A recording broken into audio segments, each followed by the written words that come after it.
Coba mencari.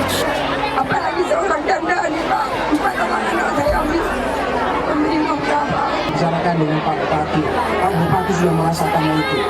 Maka Bupati akan bekerja bersama dengan kita akan dukung bersama. Ya.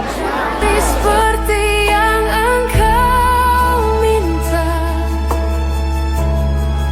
Namun Assalamualaikum warahmatullahi wabarakatuh.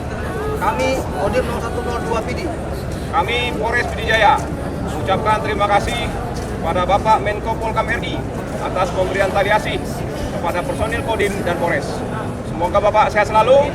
Wassalamualaikum warahmatullahi wabarakatuh. Assalamualaikum warahmatullahi wabarakatuh.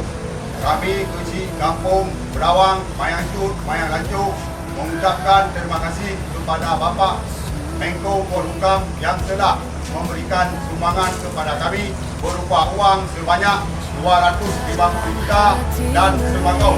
Semoga Bapak Mayang Cut